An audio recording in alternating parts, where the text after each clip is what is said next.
네, 계속해서 정치권 상황 짚어보겠습니다. 차재원 부산 가톨릭대 특임교수 최수영 시사평론가와 함께하겠습니다. 어서 오십시오. 안녕하세요. 네. 자, 주말과 휴일에도 대통령실의 수석급 인사가 이어졌습니다. 이제 7명 가운데 5명의 인선이 마무리됐는데 대통령실은 국민 통합 의지를 반영한 것이라는 자평을 내리고 있습니다. 전체적으로 어떻게 보고 계시나요? 어제 발표된 3명의 수석의 인사의 키워드는요. 제가 생각할 때는 능력과 소통이 아닐까라는 생각이 듭니다. 네. 사실 정무수석에 임명이 된 우상호 소수석 같은 경우는 여야 관계가 상당히 원만한 이 지금 스타일의 정치인 출신이잖아요. 네. 그리고 또 하나는 지금 민정수석의 오광수 변호사 역시 일단 이 사법개혁, 특히 그중에서 검찰개혁이라고 한다면 검찰 부분에 대해서는 누구보다 잘 아는 인물이고, 그리고 또 하나는 대통령과의 신뢰감, 이런 부분들을 바탕으로 해서 상당히 아마 대통령이 지금 강조하고 있는 검찰개혁, 이런 부분 쪽에 책임자라고 판단을 한 것 같고요. 네. 그리고 지금 이규현 지금 홍보수석 또한 정통 언론인 출신으로서 아무래도 기자적 시각으로서 역지사지의 자세로 언론과의 소통에 임하지 않을까라는 생각을 갖고 있습니다. 네.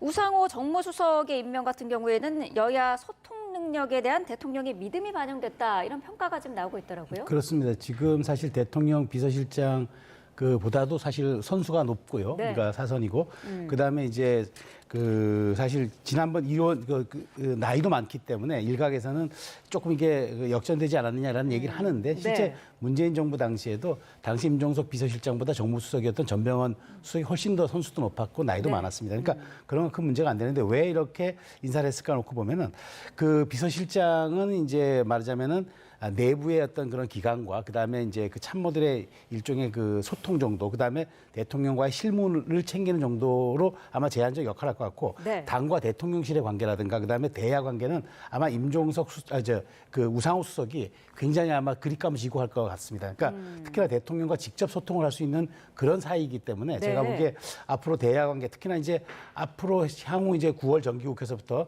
12월까지 이재명 정부의 어떤 성패가 달릴 수 있는 임기 초반 6개월인데요. 네. 그 사이에 일종의 야당에게 얼마큼 정치적 공간을 잘 열어줄 수 있느냐가 사실상 협치라든가 그다음에 대야 관계의 성패를 좌우할 수 있기 때문에 네. 그런 점에 대해서 말하자면 우상호 수석에 큰 기대를 건 건 아닐까 싶고요. 아마 그런 점들을 잘 소화해낸다 그러면은 이 대통령의 기대에 부응하는 수석일 뿐만 아니라 사실상 지금 고립무원에 처지해 있는 야당을 잘 다독여서 정치보건의 장으로 끌어오지 않으면은 네. 사실상 대통령이 얘기하는 통합이 어렵기 때문에 그 부분에 대한 어떤 그 임무를 부여받은 그런 정무수석이 아닐까 저도 평가합니다. 네, 민정수석에는 오광수 변호사가 임명됐습니다. 검찰 특수통 출신이기 때문에 검찰 개혁을 지휘하기 어렵지 않겠느냐, 이런 우려가 민주당 내에서도 사실 있었거든요. 그렇죠. 민주당 정권이 그러니까 문재인 정권이 사실 어떻게 실패로 돌아간 가장 결정적인 이유가 바로 윤석열 검찰총장의 정치적 반란이었잖아요. 네. 일종의 그런 검찰 개혁과 관련된 부분에 있어서 검찰 인사들에게 뭔가를 맡기면 그러니까 배신을 당했던 그 트라우마가 지금 그대로 작용하고 있는 것이 아닐까라는 생각이 듭니다. 네. 그리고 또 무엇보다도 오광수 수석이 다른 검찰의 직역 중에서도 사실은 정치 검찰로 상당히 많이 우리가 이야기되는 특수통 출신이라는 것이고, 네. 그리고 또 공교롭게도 윤석열 전 대통령하고도 같은 또 조직에서 근무를 했던 인연이 있다. 그렇기 네. 때문에 언제든 배신할 수 있다는 그런 우려들이 여권 내에서 나오고 있는 건 사실인데, 네. 그럼에도 불구하고 이재명 대통령이 지금 오광수 변호사를 수석으로 임명한 것은 보면 본인과의 사시동기잖아요. 그러니까 한 거의 40년 지기이면서 지켜봐왔던 그 인물이기 때문에 능력뿐만 아니라 신뢰할 수 있다. 네. 이런 부분들. 그리고 또 하나는 검찰 개혁을 하려고 하면 검찰을 제일 잘하는 사람, 소위 말하면 칼에는 칼, 총에는 총이다 하는 식의 그런 식의 대응 논리도 아마 작용을 한 것 같습니다. 네. 일단 우려가 있는 만큼 오광수의 민정수석 입장에서는 아마 이런 우려를 불식시킬 수 있도록 어떻게 보면 더 열심히 할 수도 있다는 그런 기대도 조심스럽게 나오고 있는 것 같습니다. 네, 믿는 도끼에 발등 찍힌다는 우려가 있었습니다만은 검찰 내부 사정에 밝기 때문에 오히려 적임자다, 이런 분석이에요. 아무래도 사정을 잘 알아야 그 돌아가는 내부 소식도 알 수 있겠고 반응도 조응성도 금방금방 체크가 되지 않겠습니까? 잘 모르면은 내부 속사정이 어떤지 사실상 수석이 몰라서 통제할 수 없는 경우도 있기 때문에. 그런데 저는 이런 생각 듭니다. 실질적으로 사실 이재명 정부에서 사법개혁과 관련해서 주목해야 될 부분은 민정수석이 아니라 저는 사법제도 비서관 신설되는 그분이 아닌가 싶어요. 네. 신설되고 사실 이름 명칭 자체가 사법제도니까 여러 가지 그 법과 관련된 사법제도 관련된 모든 것을 통할하기 때문에 실제로 민정수석이 할 수 있는 일은 전 제한적일 수 있다. 다만 오광수 수석에 대해서 이렇게 좀 당내에서 민감한 반응이 나왔던 거는 네. 결국 윤석열 전 대통령의 어떤 트라우마 아니냐, 윤석열 총장 트라우마 아닌 것인가 그렇게 생각이 되기 때문에 저는 사실 민정수석 하나의 검찰개혁에 명운이 좌지우지된다 그러면 그것 또한 이재명 정부의 또 허약함을 드러내보준 사례 아니겠습니까? 민정수석이야말로 대통령의 참모 중에 하나에 불과하고 시중의 어떤 여러 가지 세평이라든가 그다음에 돌아가는 국정 전반 상황에 대한 국민의 평가들을 가감없이 전달해주고 친인척 관리가 사실은 민정수석의 가장 큰 역할들인데 그거보다 사법제도에 그 말하자면 검찰개혁의 방점이 있어서 이 수석 하나가 들어가면은 이게 좀 어려울 수 있다 이렇게 판단하는 게 오히려 저는 이 정말 얼만큼 어떤 플랜이라든가 계획 없이 검찰개혁에 접근하는 것 아니냐 이런 생각이 들기 때문에 네. 저는 민정수석 한 명에 이렇게 너무 과하게 반응하는 건 오히려 제가 보기에 민주당 내부의 기류가 조금 이상한 것으로 생각이 되고요. 그래서 저는 이재명 대통령이 의지를 확인했으니 더 이상 얘기하지 말라는 식으로 얘기하니까 이제 정리가 된 건데 네. 저는 사실 앞으로 뭐 오광수 수석이 얼만큼 그러니까 말하자면은 이 정부의 어떤 그런 의도를 갖고 접근하는 순간 검찰개혁은 필연적으로 실패할 수밖에 없고 모두가 공감하는 말 그대로 새로운 검찰상을 구현하겠다 했을 경우에는 국민적 동의가 있으니까 성공하겠죠. 그런 측면에서 대원칙을 어떻게 세우고 접근하느냐지 오광수 수석이 갖고 있는 능력이 그 능력의 최대치가 검찰개혁의 성과로 나타날 것이다. 저는 그렇게는 동의하기 어렵다고 생각이 듭니다. 네. 자, 이제 남은 수석급 인선은 경청통합수석 그리고 AI 미래기획수석 이렇게 두 자리인데요. 경청통합수석 같은 경우에는 기존의 그 시민사회 수석이 확대된 거잖아요. 그렇죠. 네. 아무래도 그러니까 이름 자체가 상당히 이재명 정부가 지향하고 있는 하나의 방향성을 보여주고 있다는 것이죠. 네. 그러니까 경청, 그러니까 낮은 몸 높이로 국민들의 의견을 솔직하게 듣겠다는 그런 의미, 그리고 또 통합. 사실 이번 이 탄핵 정부를 거치면서 가장 중요한 것 중에 하나가 바로 이 국민 통합이거든요. 그렇기 때문에 낮은 곳의 목소리를 그러니까 수렴을 해서 국민 하나로 묶어내겠다는 그런 의지를 보이고 있는 것이 아닐까라는 생각이 들고 AI 미래 기획 수석이라는 것 자체는 자, 잠시만요. 지금 대통령실에서 인선 관련 발표가 안녕하세요. 있는데요. 들어보겠습니다. 강유정 대변인입니다.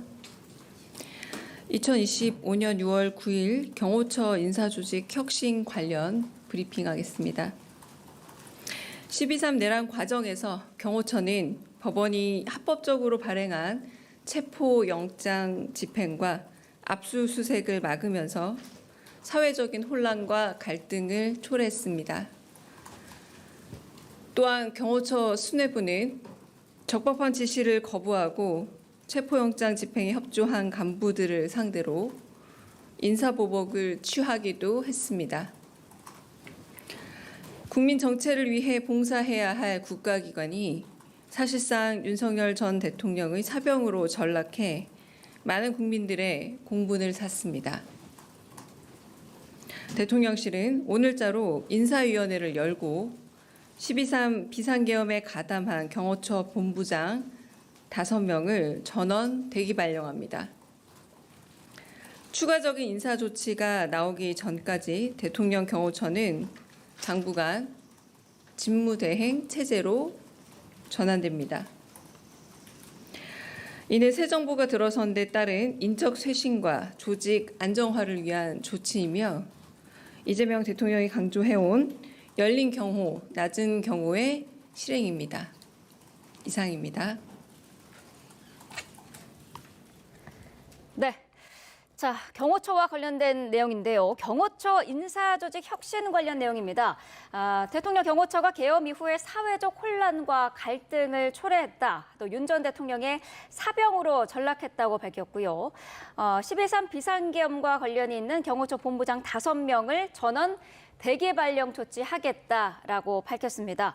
자, 앞서서 남은 수석급 인선 2명이 되지 않겠느냐라는 예상이 있었습니다만은 예상과 다르게 경호처에 대한 얘기가 나왔거든요. 어떤 의미가 있다고 보시나요? 사실 지난 탄핵 국면 때 가장 크게 불거졌던 내용 중에 하나가 당시 윤석열 대통령에 대한 체포영장 집행 때 경호처가 조직적으로 어떻게 보면 사법의 집행을 방해했던 그런 측면들이 부각이 됐잖아요. 그렇기 네. 때문에 방금 지금 대변인도 이야기했습니다만 일종의 국민 전체를 위해서 봉사하는 조직이 아니라 대통령 개인의 사병처럼 이게 전락했다. 네. 그런 따가운 질책이 있었거든요. 그리고 무엇보다도 사실은 이 대통령 경호 조직이라는 것은 대통령의 그 생명과 안전을 담당하고 있는 가장 핵심적인 부처잖아요. 그렇기 때문에 이 어떻게 보면 그러니까 정치적으로 오염되어 있고 상당히 조직이 기강이 문란해 있다고 한다면 대통령의 그 신변과 안위에도 상당히 그 위해 요소가 되는 만큼 네. 이런 부분들을 반드시 바로잡고 나가겠다는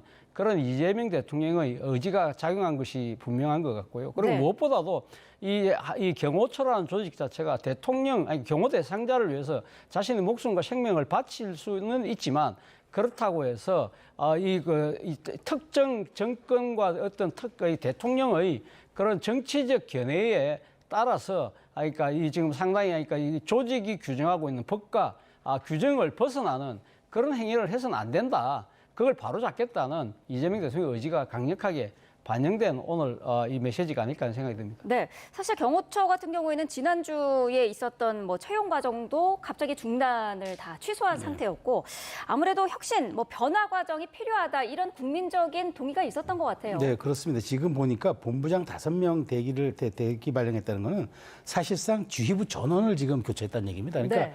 경호처가 제가 보기에는 뭐 5본부 정도, 그러니까 정확한 저도 직제는 모르겠습니다만 한 1처 5본부 정도로 아마 이렇게 돼 있을 것 같은데 그렇다면 이건 국내 경호, 국외 경호 할 것 없이 전원 지금 수뇌부와 지휘부는 교체를 했고 그다음에 네. 그 차상급 지휘자로 이제 말하자면 직무대행 체제로 돌입했다는 얘기는 당분간은 그러면 이제 새롭게 혁신할 때까지는 지금 사실상 인사를 좀 유보해 놓고 지금 네. 보겠다는 이런 얘기 같은데요. 어쨌든 대통령 경호처는 사실상 대통령을 경호하는 게 가장 이제 최우선의 목표를 삼는 그런 조직과 집단 아니겠습니까? 네. 그런 측면에서 일단 저는 특정 정파라든가 특정 대통령의 무슨 과도한 충성심을 요구하는 그런 것보다는 국민 모두에게 봉사하고 정권이 바뀌더라도 대통령에 대한 어떤 그런 국가 원수에 대한 어떤 안전과 보위를 책임지는 그런 어떤 일종의 기능적 조직으로 가야 한다. 아마 그런 생각이 반영된 것 같아서 네. 앞으로 이런 부분들이 얼만큼 또 이 대통령의 뜻이 반영되어서 이제 경호처 조직 개편할지 모르겠으나 저는 그렇게 생각합니다. 어쨌든 정권이 바뀔 때마다 어쨌든 경호처가 흔들어지는 건 좀 바람직하지 않다. 왜냐하면 뭐 여야가 수평적 정권 교체가 되든 또 어쨌든 뭐 정권 이양이 되든 어떤 경우에라도 경호처 같은 경우에는 대통령이 아니라는 그 본연의 목표에만 충실하는 그런 집단이 돼야 되기 때문에 네. 이번에 아마 쇄신을 좀 하더라도 그런 본연의 목적에 충실할 수 있는 그런 이제 조직으로 좀 환골탈퇴시키고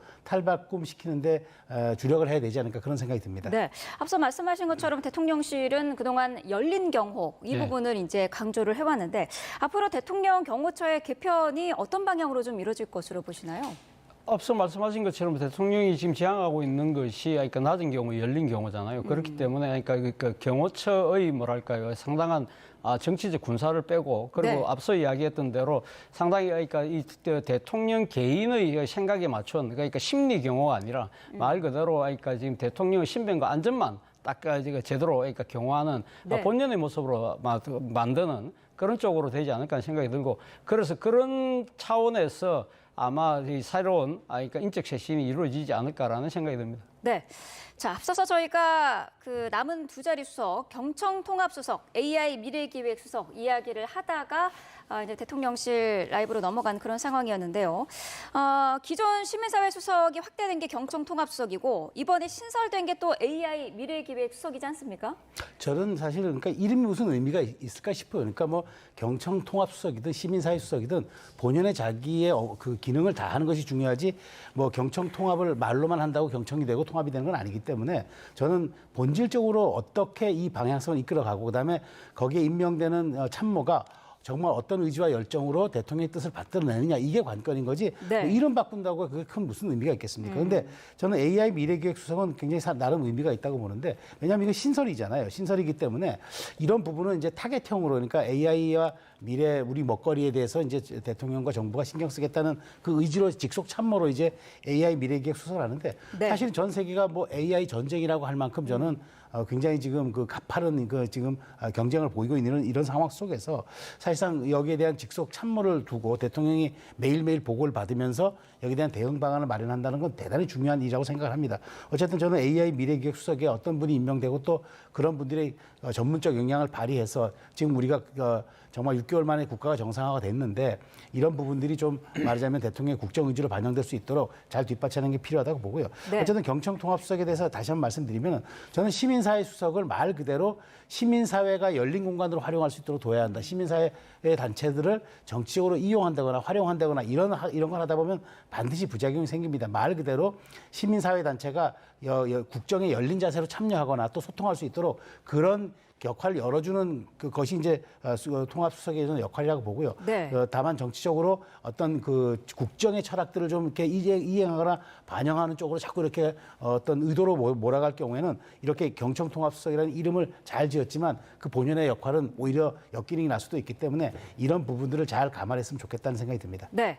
자, 이제 각 부처 장관급 인사들에 대한 검증도 속도를 낼 것으로 보이는데 행안부 장관의 김경수 전 경남지사가 거론이 되고 있습니다. 지금 야당에서 반발이 상당한데 어떻게 보시나요? 아무래도 뭐 김경수 전 경남지사 같은 경우는 왜 그때 당시 공직을 사퇴할 수밖에 없었던 이유가 결국은 뭐 드루킹 사건이잖아요. 그러니까 네. 드루킹 사건이 딴 것도 아니고 선거 과정에서 대선 과정에서의 일종의 뭐랄까요, 그러니까 포털에 있었다 표출되는 댓글을 조작했다, 소위 네. 민심을 왜곡했다, 뭐 그런 부분들 때문에 유죄를 받았던 것이거든요. 그렇기 때문에 사실 행안부 장관은 선거관리 주무장관이잖아요. 그렇다고 한다면 이런 그러니까 이 전력이 있는 사람을 딴 자리도 아니고 행안부 장관에 보임한다는 것이 맞는 것이냐. 네. 이런 부분들에 대한 상당히 우려가 있는 것은 뭐 저는 뭐 야당의 입장에서 충분히 이야기할 수 있다는 생각이 들고 네. 특히 이 여기에 대해서 이 문제제기를 강력하게 하고 있는 분이 바로 안철수 의원이잖아요. 안철수 의원 같은 경우 2017년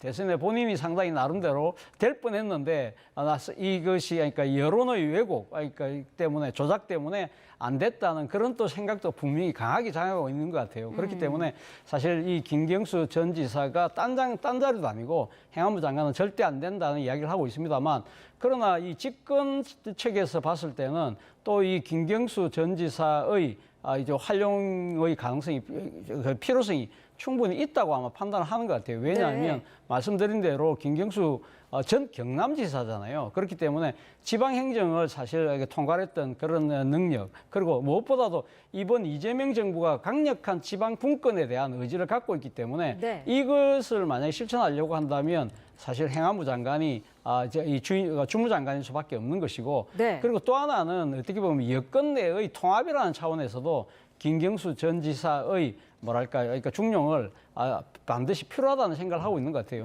다 아시다시피 김경수 전 지사는 사실은 친문의 또 더 나아가서는 친노의 적자라고 이야기되는 분이잖아요. 네. 그렇다고 한다면 그동안 당내에서 친명이다, 비명이다 하는 식의 여러 가지 그러니까 말들이 많았습니다만 대통령 입장에서는 아마 그러니까 내가 일단 대통령이 된 입장에서는 우리가 가용할 수 있는 모든 자원들을 다 활용을 하되 그중에서도 일종의 우리 안에서의 통합, 이 원팀 이런 부분에서도 상당히 중요한 이렇게 이번에 인사에 포인트를 두고 있는 것이 아닐까라는 생각이 듭니다. 네.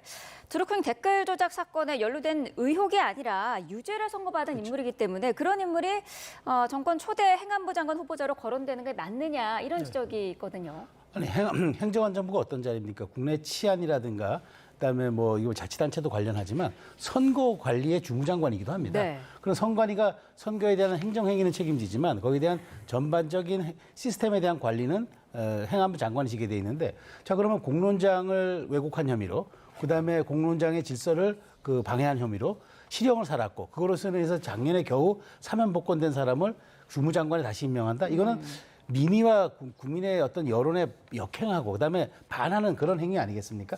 그런 측면에서는 이건 반드시 재고돼야 된다고 보고요. 네. 실제로 뭐 정치적으로 혹은 여러 가지 정무적인 걸 감안할 때 김경수 지사의 입각 가능성은 저는 필요하다고 봅니다. 그러니까 뭐 친문과의 통합이라든가 지방 분권의 전문가를 등용한다든가 다른 자리도 있지 않습니까? 굳이 행안부 장관이 합니까?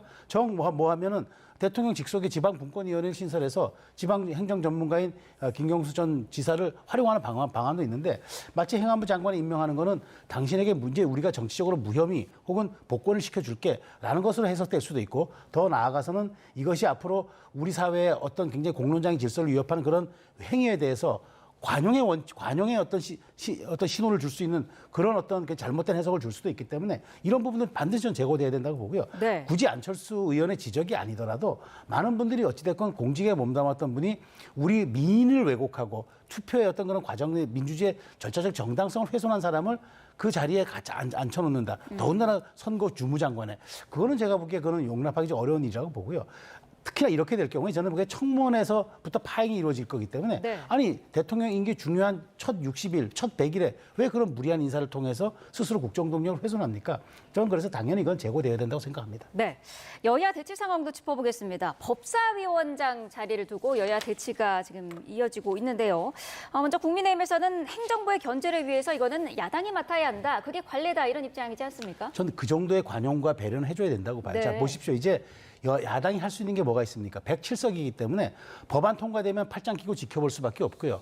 그다음에 과거에는 윤석열 대통령이 여당 시절에는 거부권이라는 최종 상태 수단이 있었지만 이제 그것 또한 없습니다. 정말 말 그대로 무력하고 지금 말 그대로 팔짱 끼고 지켜볼 수밖에 없는 그런 상황입니다. 입법 독주를 하든 행정 독주를 하든 할 수가 있는 게 아무것도 없어요. 그런데 그렇다면 과거와 물론 이제 관례를 내세우곤 했지만 이제 바뀌었잖아요. 그렇다면 최소한 법안들이 국회 본회의를 통과될 때 게이트키퍼 역할을 할 수 있는 수문장 역할을 할 수 있는 그 자리만큼은 야당에 줘야 그래야 최소한의 정치 복원의 시도라도 되지 않겠습니까? 그러니까 저는 지금 원내대표 민주당에 출마하는 분들이 안 된다 한마디로 딱 자르는데 그렇게 해서 원내대표가 된 분들 야당과 협상이 되겠습니까? 야당은 건건히 반발할 테고 왜 우리에게 역할과 공간을 안 주냐고 항변할 텐데 그러면 그런 원내대표는 당과 대통령실의 직속 대리인에 불과한 거지 무슨 여야 협상의 대표가 되겠습니까? 그러니까 이런 건 좀 전향적으로 검토해야 된다.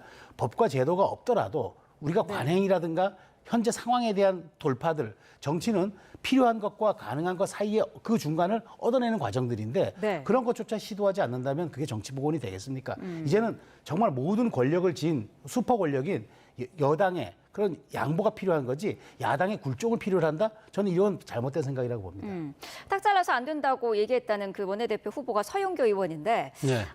이게 상임위원장의 임기는 2년이다. 그리고 네. 의석수에 맞게 배분한 거다. 이런 주장이더라고요. 예, 민주당의 논리는 외형적으로는 상당히 그러니까 합당한 논리를 지금 제기하고 있는 것이죠. 네. 그런데 민주당 입장에서는요, 사실 이 법사위원장 자리를 내줄 가능성은 제가 봤을 때 제로입니다. 아하. 왜냐하면 방금 말씀하신 것처럼 법사위가 일종의 뭐랍니까 상원 역할을 하고 있잖아요. 자구미 체계 심사라는 그 명분을 갖고 모든 그러니까 상임위를 통과해서 올라온 법안이 국회로 본회의로 넘어가기 전에 딱 그 장구는 하나의 역할을 하고 있는데 이 지금 야당에게 법사위원장을 맡겼다가 법사위원장이 회의를 안 열면요 아무것도 통과 안 돼요. 그러면 지금 이재명 정부 입장에서는 시급한 여러 가지 개혁 입법 과제들이 얼마나 많습니까? 그래서 이 상황에서 지금 법사위원장을 내놔라. 이거는 우리 보고 가면 지금 국회 입법 활동을 포기하라는 이야기와 마찬가지라고 아마 판단할 거예요. 그렇기 네. 때문에 아까 지금 이야기했던 대로 그러니까 형식상의 논리도 마찬가지고 실질적으로 봤을 때도 사실은 이게 내줄 수 없는 상황이다. 결국 그러면 국민의힘 가면 이런 상황을 모르고 그럼 이야기를 하는 것인가? 결국 그거 아니겠어요. 우리가 이야기한다고 해서 내주겠어? 그러나 단지 국민들 입장에 그러니까 이미지에는 뭘 각인시킨다? 민주당은 저 입법 독재를 하는 집단이야라는 프레임을 지금 하고 있는 것이기 때문에 제가 생각했을 때는 이 이야기 자체가 모르겠습니다. 1년 뒤에 그러니까 이 지금 국회 전반기가 끝나고 하반기 새로운 원구상을 할 때는 충분히 이제 협상이 가능할 수 있습니다만 네. 정부가 새로운 이렇게 출범한 상황에서 무엇보다도 집권 세력이 개혁 입법을 강하게 추진하려고 하는 상황에서는 사실 어떻게 보면 정치적인 뭐랄까요 하나의 수사를 동원한 일종의 딴지라고 저는 생각이 듭니다. 네, 지금 양당은 지도부도 다시 구성해야 하는 그런 상황인데 먼저 민주당은 원내대표 경선을 앞두고 있지 않습니까? 김병기, 서영교 의원 두 사람 간의 맞대결인데 이게 지금 명심 경쟁이다 이런 얘기가 나오더라고요. 바로 그 때문에 그제였죠. 그러니까 대통령 간제에서 열렸던 지도부 이 만찬에서 대통령실에서 공개한 사진이 네. 양쪽에 두 명을 후보로 앉혀서 찍은 사진이 나왔는데요. 말 그대로 명심은 중심이다. 어느 한쪽으로 치우치지 않는다는 그런 이야기를 하고 있습니다만, 근데 제가 생각했을 때는 이번 그 원내대표 선거는 결국 이재명 대통령의 그 마음이 어느 쪽에 쏠릴까? 아니면 또 이재명 정부의 성공을 위해서 누가 책임자일까? 이런 것이 가장 큰 기준이 되지 않을까라는 생각이 듭니다. 물론 의원들도 지금 한 표를 행사합니다만 이번에는 처음으로 권리당원들이 지금 참여를 하는 상황이기 때문에 권리당원들 입장에서는 이분들이야 저 두 분의 후보하고 친소관계가 있는 게 아니잖아요. 이분들 그러니까 지금 권리당원들이 판단할 수 있는 기준은 결국 누가 더 이재명 정부의 성공을 위한 가장 책임자인가 그 기준을 갖고 투표할 것이기 때문에 그것은 어떻게 보면 이재명 대통령은 상당히 중립의 모습을 보이고 있지만 아름아름으로 그런 식의 기류가 만약에 형성된다고 한다면 아마 그런 쪽으로 쏠릴 가능성도 있겠다는 생각도 듭니다. 네, 말씀하신 그 권리당원 20% 반영 규칙이 이번에 처음으로 적용이 될 텐데 당락을 가를 만한 요인이 될까요? 뭐 34표 정도 굳이 이제 포션을 환산하면 34표 정도니까 뭐 167명의 뭐 한 5분의 1 정도 뭐 그러니까 크게 저는 뭐 그게 어떤 표심을 가르다기보다는 권리당원들이 어떤 의사를 표명하느냐. 그러니까 이른바 흐름을 놓고 저는 보는데 굉장히 의원들이 약간 눈치를 좀 보지 않을까 그런 생각이 들어요. 근데 저는 뭐 이게 방식도 방식이고 또 두 분 중에 어떤 분이 선택되는가도 지금 관심사겠지만 보다 중요한 건 그겁니다. 대통령이 야당과의 협치를 강조하면서 우상호 수석을 임명을 했는데 근데 원내대표는 강성이어서 무조건 야당을 코너로 몰기만 하고 안 하겠다? 그리고 강성당원, 우리 권리당원들 뜻만 반영하는 원내대표가 되겠다? 그럼 이거는 앞뒤가 안 맞는 모순이잖아요. 이게 말 그대로 뜨거운 아이스 아메리카노 아닙니까? 그러니까 이거는 말이 안 되는 거죠. 그러니까 그런 측면에서 저는 당연히 원내대표도 유연성 있는 사람이 돼야죠. 그러니까 저는 어떤 분이 되냐 이걸 보다도 그 당의 의원들이 대통령의 뜻을 받들어서 그러면은 대통령이 그런 협치에 대한 야당과 정치 복원에 대한 의지를 갖고 우상호 의원이라는 굉장히 그 조율사 같은 분을 내정했으면은 거기에 대해서 파트너라고 할 수 있는 여당의 원내대표가 대단히 그런 역할들을 함께 소임을 맡아내서 그 역할을 소화해야 되는 그런 자리라는 건 잘 알지 않겠습니까? 우상호 정무수석도 원내대표를 했습니다. 그렇기 때문에 그 원내대표가 어떤 역할을 해야 되는 게 중요하지 지금 권리당원이라든가 말하자면 당의 기류만 반영하는 그런 과거 야당 시절의 원내대표가 아니잖아요. 지금은 여당의 원내대표, 이재명 정부의 첫 원내대표라는 그런 중차에 대한 걸 감안하면은 의원들이 저는 그런 기류를 감안해서 원내대표를 선출해 줘야 된다고 생각합니다. 그건 어떤 분인지 간에 새로 선출되는 분은 우상호 수석과 호흡을 맞추는 일종의 투톱 형식으로 저는 가야 하는 게 맞다 이렇게 생각합니다. 네. 국민의힘 상황도 짚어보면은 김용태 비대위원장이 일단 그 지도부를 어떻게 구성할 것이냐 이 문제에 대해서 9월 초까지 전당대회 개최하겠다 이렇게 밝혔습니다. 정식 지도부를 선출하겠다는 의지인 거죠? 그렇습니다. 그런데 아주 저는 방향성은 옳고 그다음에 무언가 지금 국민의힘이 내홍을 겪고 있고 갈등을 겪고 있지만 개혁과 쇄신의 방향성을 제시한 것까지는 좋은데 과연 전 이게 동력이 있을까라는 우려는 들어요. 왜냐하면 비대위원장이 개인 자격으로 얘기한 거고 지금 비대위가 사실상 형해화돼 있기 때문에 의결 상황을 거칠 수도 없고 더더군다나 지금 오늘 의총이 열겠습니다마는 비대위원장의 임기가 이달 말까지인데 이달 말까지 있는 비대위원장이 이렇게 독단적으로 모든 쇄신 방안과 개혁 방안을 얘기하는 게 맞느냐 이런 또 지금 반발이 있단 말이에요. 그런 측면에서 비대위원장이 지금 당대표 역할을 하고 있기 때문에 저는 쇄신과 개혁의 방향성은 매우 올바르게 잡았다고 생각을 합니다만 과연 이걸 추동할 능력이 있느냐는 또한 별개의 문제여서 저는 오늘 아마 이 김용태 비대위원장의 혁신 방안을 둘러싸고 굉장히 갑론을박이 벌어질 겁니다. 어쨌든 저는 방향성은 매우 옳고 그다음에 지난번 탄핵에 대한 탄핵 당론 찬성에 대한 그런 어떤 말하자면은 반대에 대한 그런 이제 당론 이런 것들을 반성하고 다시 한번 우리가 이제 말하자면 당원 주권제의 형식을 통해서 당을 쇄신하겠다. 의도는 상당히 좋습니다만은 과연 이게 비대위원장의 희망사항으로 그칠지 아니면은 당의 총의를 모아서 이게 혁신의 방향의 틀이 될지 이건 저는 오늘 좀 지켜봐야 되겠다는 생각이 듭니다. 네, 말씀하신 것처럼 오늘 오후에 이제 의총도 예정이 되어 있는데 어떻게 예상하시나요? 글쎄요. 그러니까 앞서 말씀하신 것처럼 이게 김용태 비대위원장이 상당히 방향성과 내용은 뭐 저는 좋다고 봅니다만 이것을 관철시킬 수 있는 정치를 더 나아가서는 당내의 그 세를 과연 얻을 수 있을까가 관건인데요. 일단 모르겠습니다. 지금 기존에 드러난 그 세력 분포상으로는 소위 친윤주류라는 세력이 상당히 압도적인 당세를 장악하고 있습니다만 이번에 그 대통령 선거에서 패했잖아요. 그렇다고 한다면 상당히 어떤 식으로든 당내의 그러니까 이 혁신 더 나아가서 인적 쇄신이 필요하다는데 상당수 의원들이 공감할 가능성이 높기 때문에 오늘 의원총회가 주목되는 이유가 바로 거기 있는데요. 일단 김용태 비대위원장이 어저께 5개 내놓은 이 안 자체가 전부 다 말 그대로 친윤 주류들에 대한 인적 쇄신을 겨냥하고 있는 것이 아닐까라는 생각이 듭니다. 일단 후보 교체를 지난번에 그러니까 한덕수 총리로의 교체를 시도했던 부분을 따져서 감사를 하겠다는 것인데 네. 그것을 감사하면 결국 당시 지도부였던 건영식 비대위원장을 비롯한 쌍권 체제가 직격탄을 맞을 수밖에 없는 것이고 네. 또 나아가서는 뭡니까? 이 지금 당론 투표를 하는 데 있어서 당신과 민심을 합치자는 이야기는 기존에 지금 당의 모든 것을 장악하고 있는 이 그 친윤들의 힘을 빼겠다는 이야기거든요. 네. 더 나아가서는 지방선거도 100% 상향식으로 하겠다는 이야기는 이 친윤들이 장악하고 있는 지방조직까지 중앙당에서 어떤 식으로든 컨트롤하겠다는 의지이기 때문에 네. 이거를 과연 용납할 것이냐 아니면 새로운 이 지금 국면에서 정치적인 쇄신이 필요하다는 목소리가 모아질 것이냐 이것이 오늘 관전 포인트가 될 것 같습니다. 네.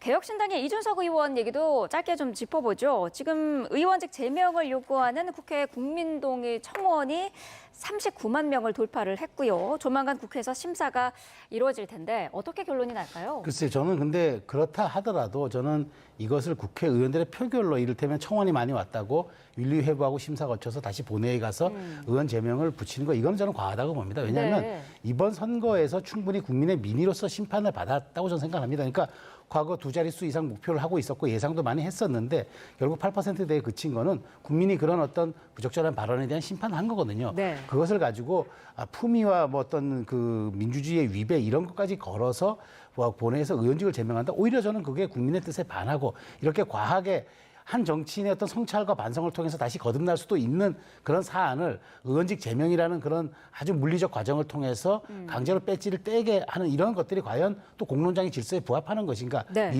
우리가 민의를 제대로 수렴하는 것인가? 이런 부분들도 한번 반성을 해야 되돌아갈 필요가 있어서 저는 이 부분은 어떤 한 젊은 정치인의 성찰과 반성을 통해서 거듭나는 계기로 삼는 게 저는 맞다고 생각합니다. 네. 국민동의 청원으로 국회의원이 제명된 전례는 아직까지는 없더라고요. 없습니다. 우리나라 헌정사상 제명된 국회의원은 딱 한 명 계시죠. 그러니까 과거 유신 정권 때 김영삼 당시 시민당 총재였는데요.